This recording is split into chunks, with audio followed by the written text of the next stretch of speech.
السلام علیکم ورحمۃ اللہ وبرکاتہ۔ بہت سی باتیں ایسی ہوتی ہے کہ شرعاً اس کی کوئی بنیاد نہیں ہوتی، لیکن لوگ اس کو لازمی سمجھتے ہیں، اور بہت ساری باتیں ایسی ہوتی ہیں کہ وہ لازمی اور ضروری ہوتی ہے، لیکن ہم لوگ اس کو آ، یعنی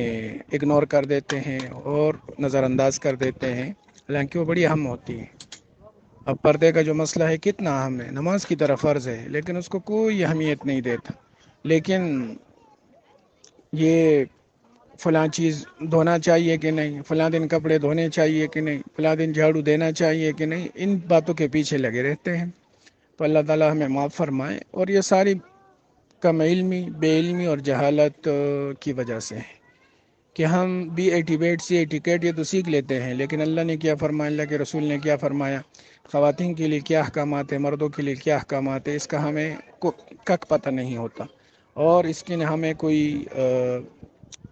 اس کی ضرورت محسوس کرتے ہیں اپنے لیے، اپنے خاندان کے لیے، اپنے بچوں کے لیے، اور اس کی اہمیت ہمارے دل میں نہیں ہے، جس کی وجہ سے ہم نے دین کو اپنے لیے مشکل بنایا ہوا ہوتا ہے، اور دین پر چلنے کو اپنے لیے ایسے سمجھتے ہیں جیسے کہ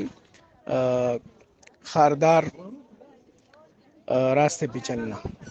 تو اس وجہ سے ہمیں چاہیے کہ ہم فرض علم سیکھیں، کسی کے قریب میں مدرسہ ہو اور وہاں پر مستند معلمات ہو، علماء ہو،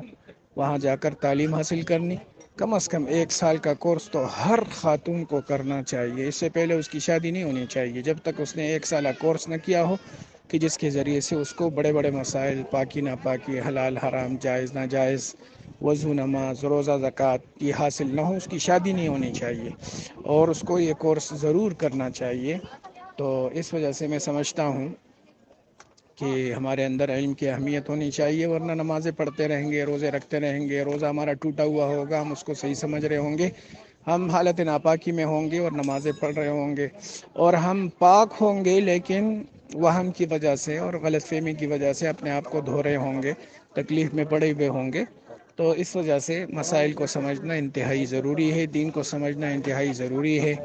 اور اس قسم کے گروپس کو جوائن کرنا انتہائی سب کے لیے ضروری ہے۔ بہرحال اب جو مسئلہ پوچھا گیا ہے بیس کے بارے میں، تو اس میں کوئی شک نہیں ہے کہ ایسی حالت میں کسی چیز کو دھونا اگر صفائی کے لیے ہو تو اس میں تو کوئی مسئلہ نہیں ہے، کوئی اشکال نہیں ہے کہ صفائی تو ہونی چاہیے، لیکن جہاں تک پاکی ناپاکی کا مسئلہ ہے تو اس وقت انسان کو پاکی کی ضرورت نہیں ہے، تو اس وجہ سے